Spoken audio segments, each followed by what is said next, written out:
Welcome to my Substack Live with a very special guest. I feel like a fellow Minnesotan. Is that correct? Yeah. Amazing. Can you intro yourself for the audience? Yes, I was trying to put my earring back in. Oh, Hi, I'm Kelly Lundquist. I live in Minnesota. I live right outside of the Twin Cities, and I teach at a community college in Brooklyn Park, which is a suburb of Minneapolis. Yeah, this is my 12th year living in Minnesota. I'm originally from Mississippi. oh, Um, wow. Yeah. yeah, there's a long, long story. Yeah, my first book came out in October. It's called Beard, a Memoir of a Marriage. Yeah, it's been really fun to talk about it. Yeah, as I have seen it so many times and then got to dive in and was like, oh, gotta talk to Kelly for the podcast. So really excited to have this conversation. Thanks. Um, so yeah, gi- give us like the entry into I was really struck by you write about watching SNL's Girl with No Gaydar with your then husband and then Yes. later realizing you're like living the joke. Tell us Yeah. a little bit about the like come to Jesus moment of that. Yeah, I mean that's a huge part of the book, but yeah, a lot of the framing even with SNL is like the first line of the preface to the book is when I tell this story as a joke, I am its punchline. And so it's kind of riffing on sort of the trope of the beard, like this character who kind of gets repeated, definitely in comedy, but also, sometimes even in novels and, more dramatic film and TV and stuff. But beard is the studio system Hollywood term for usually a straight woman who was married to a gay man, typically an Mm. actor, to sort of provide cover for that actor to, be straight seeming or, straight appearing out kind of in public. And Yeah, and so I wanted to kind of riff on that. But yeah, my first marriage, when I was 19 years old, I worked at a Christian summer camp. I grew up evangelical. Met someone literally the first day that I was at that camp who I just immediately bonded with. We became like best friends within a matter of like 3 days. I think the third night that we knew each other, we stayed up until like 5 o'clock in the morning talking about Oh, everything. And interestingly enough, like one of the main things that conversation was sort of about was like how we both felt like outsiders, in this like very, small world of evangelicalism. And so it's essentially, we eventually started dating, we got married, we were married for almost 5 years. But, towards the end of that time, my whole like life had changed. Had been in graduate school and a lot of my ideas about things had started to change like slowly over mm, time. And I was getting a PhD in queer theory and living in Boys Town, which is a historically queer neighborhood in Chicago. All okay. of my best friends were gay men. All of this was happening. And then the night after, I had been dressed as Liza Minnelli for Halloween in Boys Town, which is about as, I mean, one of the many reasons why I never wanted to write fiction, because I was like, no one would believe that this is real. Like, this would be completely implausible as a fictional, plot line. But the night after I was dressed as Liza Minnelli for Halloween, he got outed to me at a bar called Cocktail, which I've been joking is a double entendre.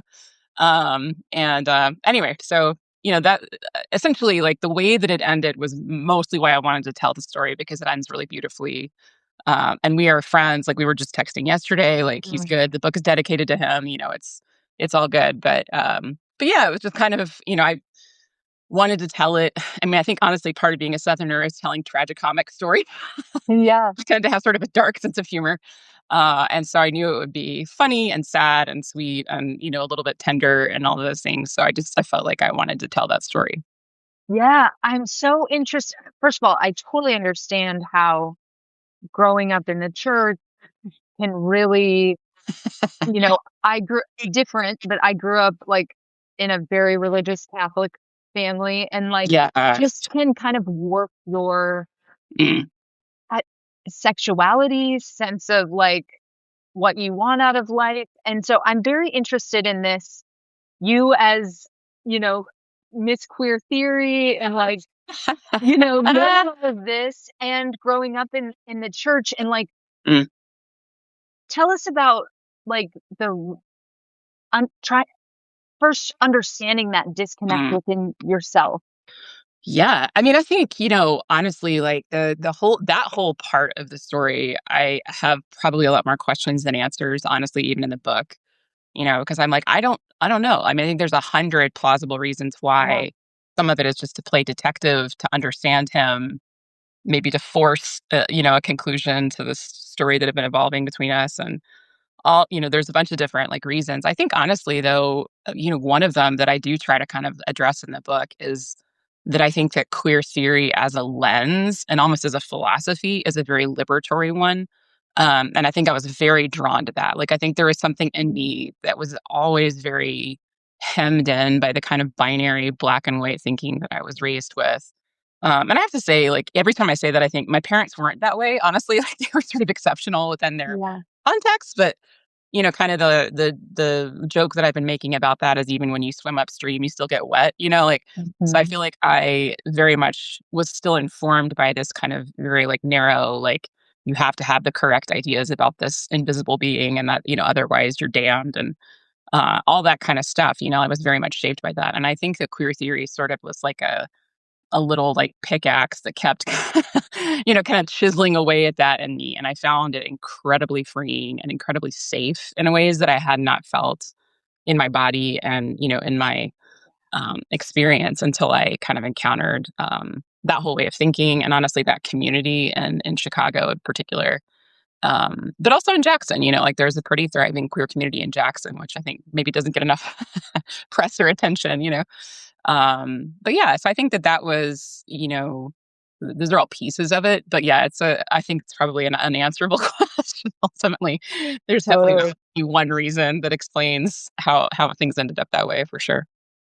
So I was very interested, like your husband had been through conversion Yeah. therapy, Hmm. and so it wasn't like totally out of left field, but tell us about that, Hmm. like, coming out process, because it was kind of like a joint process, right?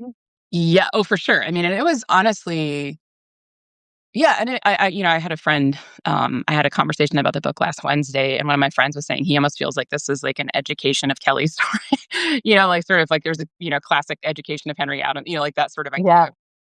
You move from here to here, and that's the narrative arc, sort of. And so yeah, absolutely. But essentially, um, the kind of initial reveal happened about 3 years into our marriage, and I found I was just entering in grade. I'm an English teacher, so I was entering grades on a I think it was a Monday night, and I just happened to click on something. This is back in the days of AOL, Mhm. 2002. So and this image popped up from the cache. Like just it was just like literally like it was sort of pre bathroom selfie, but it was a man holding a digital camera with his jeans kind of rolled down in a mirror with shirtless, and I was just like, what is that? Like I was just kind of confused. I was like, I don't even understand how to like process this. And like honestly, like part of the joke, even now, like with my ex-husband, we'll talk about like there were all these kind of like breadcrumbs all along the way, Mhm. and slowly that starts to make sense. But if you have no context for that, and you're taught, and I mean, honestly, even at that point, having slept with men and like all of that at that point, or at least started to kind of engage in some of that stuff. Um, he didn't think he was gay. Like he genuinely did not believe he was gay. And that was certainly shaped by conversion therapy. Mhm. Because honestly, one of the fundamental premises of the type of conversion therapy that he received is that it's not real. Like being gay is just not real. It's a lie. Mhm. Um, and so he was kind of dealing with that sort of like, fundamental like cognitive distortion. I've had to sort through all that. So anyway, so I kind of like I brought that to him and I was like, hey, like, help me make sense of this. Like, what is this? And initially he was very like, wouldn't tell me anything. And then he started Mhm. kind of slowly. And see, I had known like from the beginning of our relationship that he had been diagnosed with OCD as a Mhm. teenager. And kind of gradually over the course of our marriage came to realize, no, like he was being treated for OCD, but along with that folded into sort of some legitimate OCD therapy, there was this other component of, Mhm. this belief that you have about yourself is a lie, and it's one of your compulsions, and you have to overcome that. So that was kind of like the way that was packaged to him.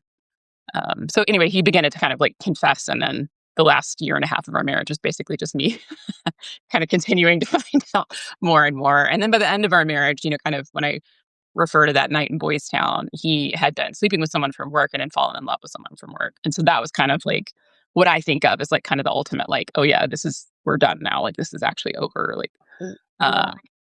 so yeah, I love your sense of humor about it. I feel like that's the only way to get through a lot of these things, and yeah, for yeah. sure. Um, so when people hear beard, they assume, like, the whole thing's fake, but, like, Sure. Yeah. you had a very real relationship, and so what do you wish people understood about love inside this closeted structure? Yeah, I mean, I think that, one of the best notes my editor gave me, was you're celebrating the trope while you're exploding the trope, like essentially. Like, so a big part, of what I wanted to play with was, like sort of the frontispiece of the book, I give two dictionary definitions of what beard is in the sort of like cultural sense I want to be using it, and both are true. Like they're definitely like what that means, but I don't think that the story actually is true in that way. Like I think, and I always felt that it was, and wanted it to be a love story, like a real love Mhm. story, just not one that ends with a marriage, like it kind of goes the reverse way. Um, but yeah, very much, and honestly, like one of my favorite sort of like blurbs that I got was from my friend Juliet Patterson, who's a brilliant writer herself. She's got a great book, Sinkhole. Everybody should read it. But what she was pointing out, she was like, the book teaches us that not all beards are false. And I loved that idea, like Yeah. of, protection and shelter and love and, mutual like care and stuff like that. That was all very much real and continues to be, in that relationship. So yeah, that was important to me. I feel like even, with a lot of couples that get together super young, regardless of what the incompatibility is, there is Yeah. this like pure, like you grow up together in a way. And Totally. so there is this like familial thing that I Mm. think stays with people even if the marriage doesn't last, regardless of what's going on. Oh, for sure. Yeah, absolutely. I mean, I think, yeah, for sure. Like we were kind of forged in this in the crucible of this thing together, and both kind of came out the other side. Yeah, and I mean, I'll always feel like deeply attached to him, and then honestly, in some ways, the way that our relationship ended with no kids, and like in some ways, honestly, very ideal circumstances. I was able to leave so that we were separate. Like Mhm. all of that stuff kind of worked out. It's enabled us, to maintain some, relationship. And there have been times when we've been like less close than others, but the last few years, especially as the book has, become like an actual reality, not just the thing I kept telling him that I was going to do at some point. That's been easier, and we've been a lot closer. Yeah. So, okay, so tell us about the experience of moving on romantically after this relationship ended. Like, how, I mean, emotionally, how did it Yeah. shape what you think you wanted next? All of that. Oh, 1,000,000%. Yeah. I think one of the big things that I experienced. I mean, there's a line in the Nirvana song "All Apologies," which is just what else can I say? Everyone is gay, like that, Yeah. sort of a joke, line or whatever. But I think I definitely felt like that. And I also, if I'm being super honest, had at least two more crushes on closeted gay men after this happened. Like it took a while to kind of, and I think there's a lot psychologically there for me, but also just a lot of like, yeah, those are the people that I'm drawn to always. I still have like probably honestly like 50 to 60% of my closest friends are gay men. Like that's just kind of my friend group. But yeah, like it. So I moved home with my mom and dad to Mississippi for a couple of years, and kind of on a whim took a job at a summer camp, just as a working in the office. And I met a friend there who was part of a music school in Martha's Vineyard. And, camp ended, we moved away. She and I had become friends over the summer. And she called me like a few months after camp had ended and was like, "Hey, a bunch of us from the music school are going to get a big house in Boston. Like, would you think about coming?" And I was like, "Yes, like let's do this. Sure, why not?" And I said yes before I even like hung up the phone. Um, and that ended up being kind of like the start of like the second act of my life, essentially. But one of the people who was in that house is the man that I'm now married to. And his room just happened to be next to mine, which became convenient later on. But in the beginning was just, kind of a fact, that occurred.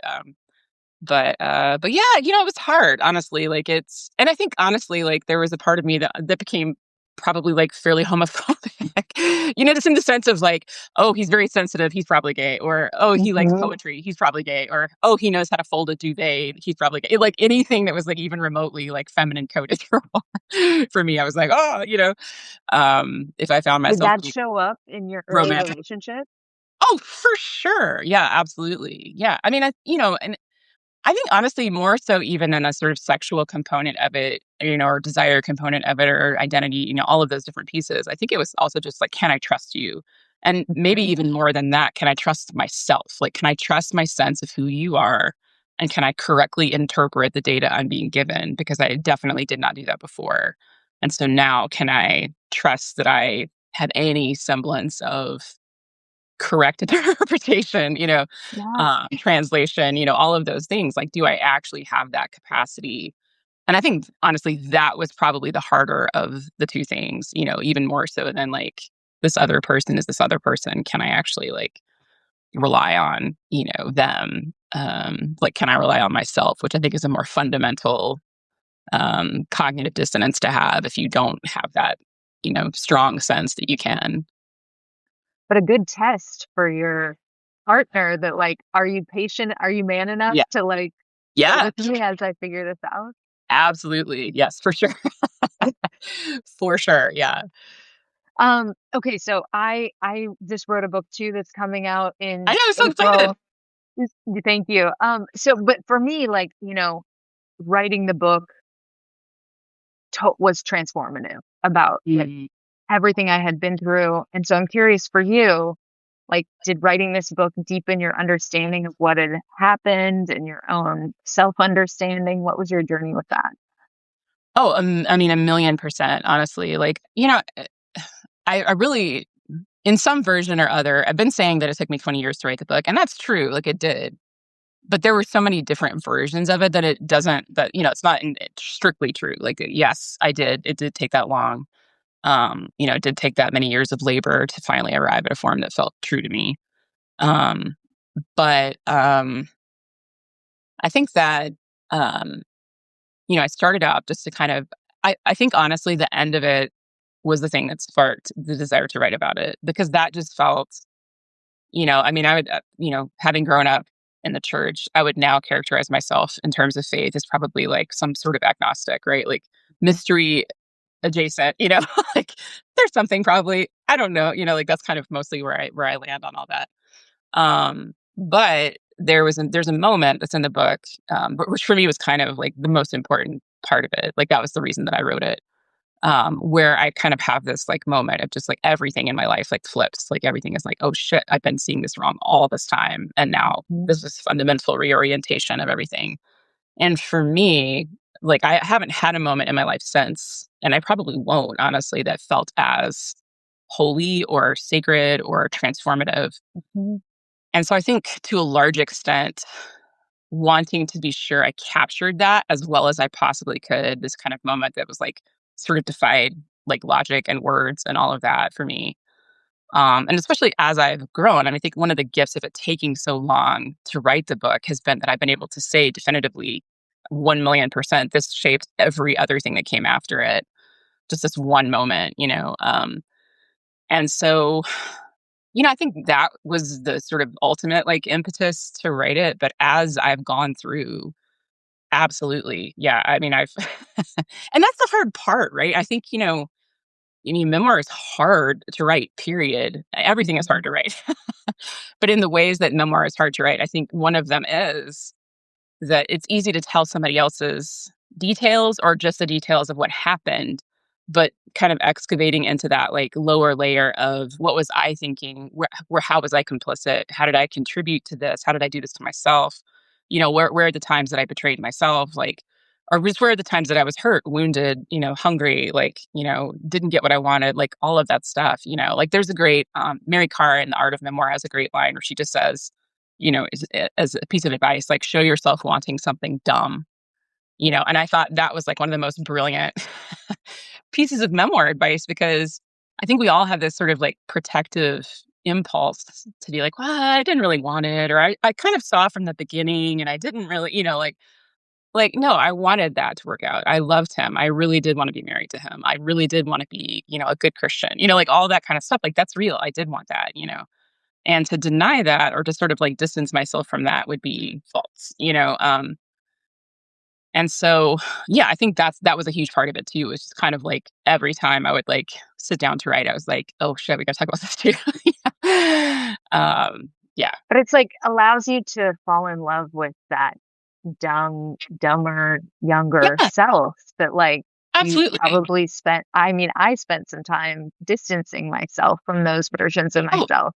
And to love her again was like, uh, absolutely, it's so restorative, really, like, just to give grace to that person, like, yeah, you didn't know, and that's okay, and you didn't know about yourself what you didn't know, not even just like you didn't understand the facts of someone else's reality, but you didn't understand your own, and that's okay, like just to kind of like, yeah, forgive and, give some love to that part of yourself, I think is really, really key for sure.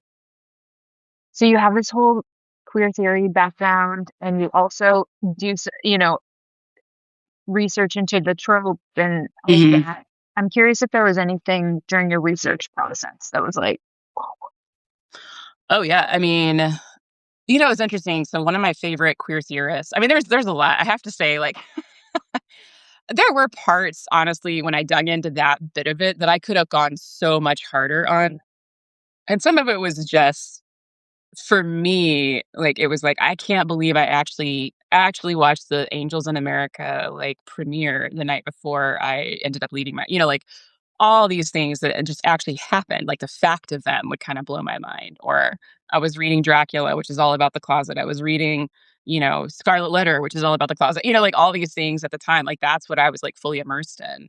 Um, you know, anyway, so there's lots there, but I think that, yeah, with the theory piece of it, like, there's a chapter I changed all the chapter titles just to numbers before the book, got finalized, which was good advice. I'm glad that I did that.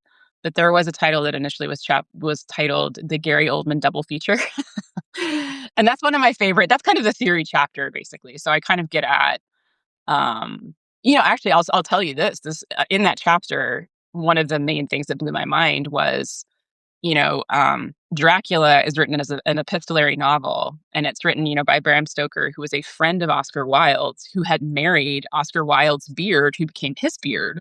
So they have this fundamental connection, right? Well, the dates in the epistolary novel of Dracula, line up with the dates of Oscar Wilde's sodomy trial. So a lot of people had think that it's sort of Bram Stoker either reacting strongly against Oscar Wilde or sort of giving him a fuck you or like whatever, or just, sort of like having that subconsciously even kind of come out in these stories. But all that to say, like my dissertation was on Walt Whitman, and there I found a love letter from Bram Stoker to Walt Whitman about Whitman's verse. But I found out as a part of that in England at that time where Stoker lived, if you called yourself a lover of Whitman, it was sort of like a flagging thing. It was like sort of like a oh, secret, society, like this is who I am, kind of like an earring on the left side or something? totally. So like all these different pieces were coming together, and I was like, what? They're all connected, Yeah. So that was just cool to me. Incredible. So, okay, I guess in closing, Yeah. talk to us about like, to get to your happy ending, there's a lot of Mm, forgiveness that mm, you had to do, like of yourself, of mm, the church, of sure. him. Talk to us a little bit about how you got through that and got to your happy ending. Yeah. So it's a good question. I mean, I think bit by bit, I think there is something a little deceptive, right, in having an ending because it's like, well, it didn't end, like, It and keeps there were going. times after even this big epiphany that I was like so angry at him or felt so hurt or, like all of that, like, especially in the like first year after, everything ended. But, I think that you just become aware. I think, and I hope as we age, right? I hope as we age, we get gentler, that we get a little bit more willing to say, like, every single person in this story was trying their absolute best based on what they knew to love other people. Like, every single person, there's not a person in the book that wasn't like killing themselves to try to be what they thought they were supposed to be. And I think that throughout I felt that, but I felt it, you can like intellectually know something and then you can kind of like it can kind of like come down into your body and be like, oh no, that's real. Like that actually is real. And so I think a part of the process of writing the book was just doing that, and almost as an act of like forgiveness itself, like putting it down, like this is worthy of attention. You were worthy of attention. We were all worthy of attention. And it's okay, like it's, we survived it, and you don't hold that anymore as in your body as pain. It's more expansive than that.